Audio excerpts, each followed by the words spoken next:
Buenas noches, señoras y señores.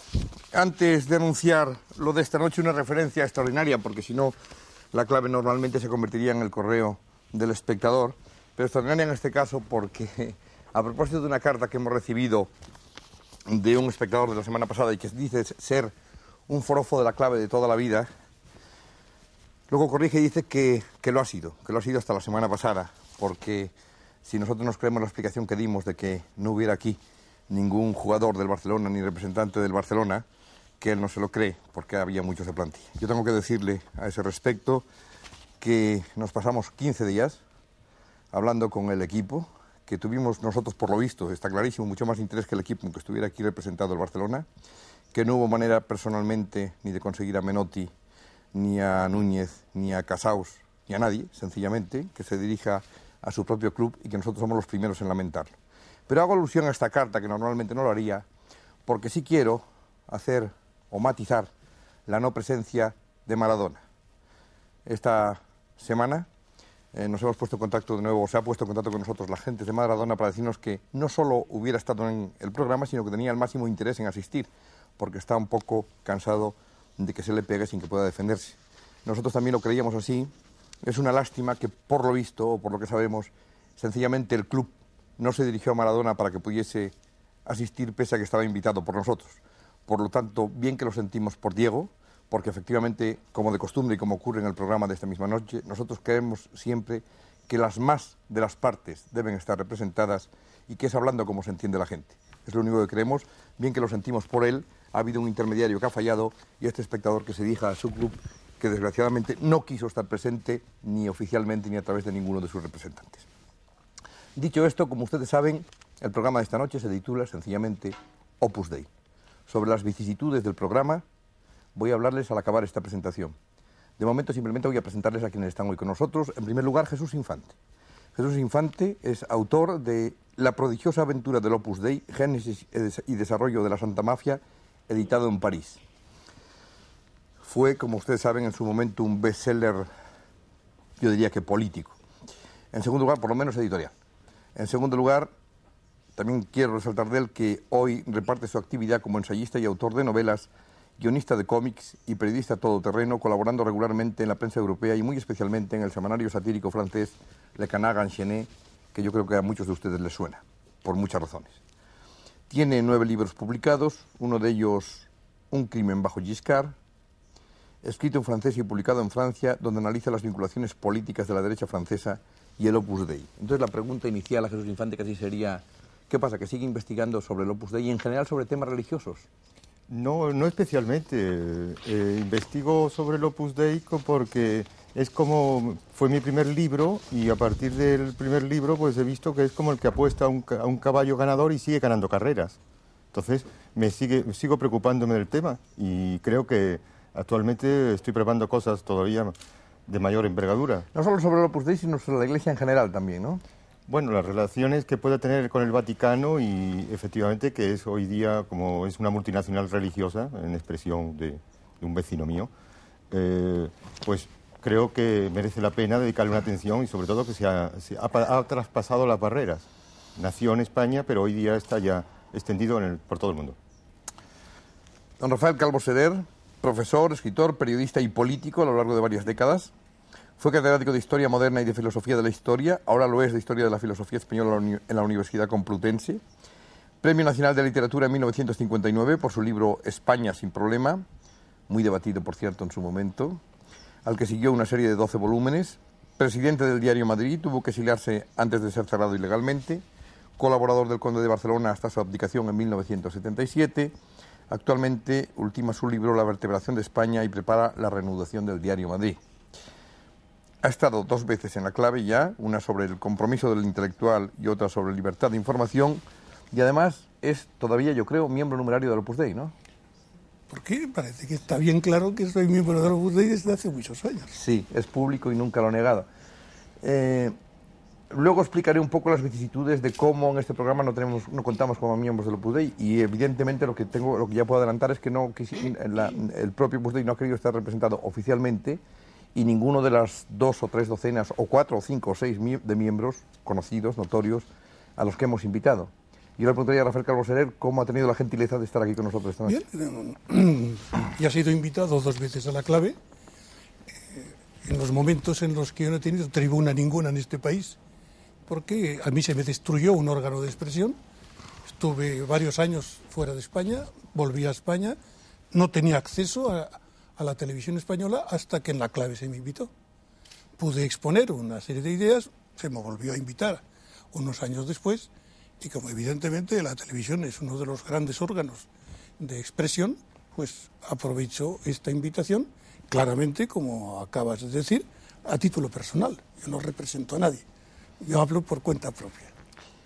Enrique de Castro, licenciado en Filosofía por la Universidad de Comillas, realizó en la Universidad Complutense la convalidación de estudios para la licenciatura civil, hizo la licenciatura en Teología en la Universidad de Comillas, dio clases de filosofía en 2 colegios y se ordenó sacerdote en 1972 y desde entonces es cura en Vallecas.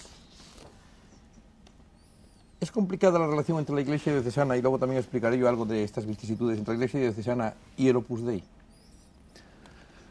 Bueno, yo pienso que dentro de la Iglesia y en la diocesana también interviene el Opus Dei, hay distintas tendencias, distintas maneras de entender la tarea de la Iglesia. Una de ellas sería la de los miembros del Opus Dei. Otra muy distinta probablemente es la que representamos o la que podemos realizar otro tipo de miembros, como somos curas diocesanos en barrios como el que estoy yo, en Vallecas. Son maneras de entender distintas. María Angustias Moreno Cereijo, yo creo, iba a decir tristemente popular, lo de tristemente también es un poco excesivo, pero en fin, probablemente popular a pesar suyo. Es natural del puerto de Santa María, en la provincia de Cádiz, y en el año 1959 se hizo del Opus Dei. Desempeñó trabajos de administración y dirección en Casas de la Obra, dejando de pertenecer a la misma en 1973, es decir, 14 años en la obra. Fija desde entonces su residencia en Sevilla. Perito mercantil, trabaja en cargos administrativos de distintas empresas. En 1976 publica su primer libro, que se titula El Opus Dei, y posteriormente una segunda publicación titulada La otra cara del Opus Dei. ¿Se siente hoy liberada de todo lo que le hizo escribir aquellos 2 libros o todavía no? Totalmente, siempre los escribí con un único motivo, que era aportar mi propia experiencia como ayuda al que le pudiera servir, nada más. Se puede, probablemente es difícil de resumir, y es casi una de las razones del debate de esta tarde, pero ¿se podría sintetizar de entrada un poquito por qué María Angustias se fue del Opus Dei? Porque me encontré una tremenda contradicción entre la teoría y la práctica. El vivir el sistema de lo que en el Opus Dei te hacen las normas y todo, supone un prescindir de la persona para pensar solo en la institución, y todas esas cosas para mí fueron lo suficientemente fuertes como para pensar que yo allí no tenía nada que hacer. Víctor Salmador, natural de Béjar, en Salamanca, locutor y director de radio, ejerció el periodismo muchos años en Sudamérica, enviado especial a las Malvinas, cronista de guerra en Israel, etc., y actualmente es fundamentalmente conocido como escritor. Entre sus obras, Don Juan de Borbón, la primera biografía del padre del rey, publicada en el 75, compilador de las memorias del general Quindelán. Como periodista dirigió El Día, en Londres, El Diario Español, en Montevideo, y El Diario Español de Atenas, publicación que apareció precisamente cuando contrajeron matrimonio los actuales reyes de España. Ha sido delegado en los Estados Unidos de ABC Internacional y publisher, o sea, director al cambio, aunque no es exactamente eso, de ABC de las Américas. Tiene el premio Mergenthaler de periodismo otorgado por la Sociedad Interamericana de Prensa. Víctor Salmador, yo creo que ni es del Opus Dei, ni lo ha sido, ni ha tenido contencioso ninguno, ni a favor ni en contra. Nunca he tenido ningún contencioso con el Opus Dei y no pertenezco al Opus Dei. Está un poco hoy aquí precisamente por eso, pero ¿cuál sería su postura inicial al respecto? Pues yo estoy convencido de que no se puede entender la historia de España, la historia contemporánea y reciente y los últimos años de España, sin entender también la presencia de los hombres del Opus Dei. No específicamente de la institución Opus Dei, pero sí de hombres que pertenecen a esa institución y que han tenido una participación y una gravitación decisiva y plena en los acontecimientos españoles de los últimos años. Por tanto, eso que no se ha podido hablar de ello en España y que quizá esta sea una de las primeras veces o acaso la primera vez que se trata ese tema, y que va a dar lugar, pienso yo, en el futuro a serias investigaciones, pues creo que es importantísimo, y yo como escritor tengo que decir que he encontrado muchas veces en mis investigaciones y en los archivos que yo he manejado referencias a esa actividad de personas que han pertenecido y que pertenecen al Opus Dei. Pienso que esa puede ser la razón de mi presencia aquí. John Roach es irlandés, ingresó en el Opus en Irlanda en 1900, yo tengo aquí 69, pero creo que es 59, creo que es un error, digamos que de transcripción, y abandonó el Opus en 1973. Es un producto de la casualidad, supongamos que no del milagro, el hecho de que precisamente su fecha de entrada y de salida coincide con la de María Angustias Moreno también. Es curioso porque no se conocían entonces. Enseña historia de la ciencia en un colegio de Oxford, tiene 46 años, tiene un comité que se está dedicado a convencer a la Iglesia Católica de la necesidad de abrir una investigación sobre el Opus Dei. Hay grupos similares en otros países europeos que están tratando de reunir evidencias y firmas, influir en los obispos y escribir al Papa para tal fin. Efectivamente, John Roach ha vivido muy de cerca y ha sido uno de los instigadores de un conflicto que hubo entre el Opus Dei y el arzobispado católico de Londres. Esencialmente, ¿a qué se refería ese conflicto? Well, in 1981, Bien, pues en 1981 The Times publicó un artículo de una página entera sobre el Opus Dei.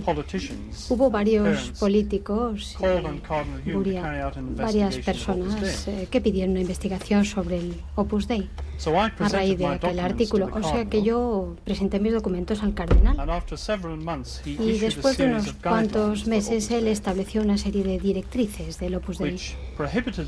Unas directrices que les prohibían, por ejemplo, el reclutamiento de niños en secreto. Les pedía que permitieran que la gente se confesara fuera del Opus Dei si así lo querían. Y si la gente quería dejar la obra, que no tenían por qué presionarles para que no lo hicieran así.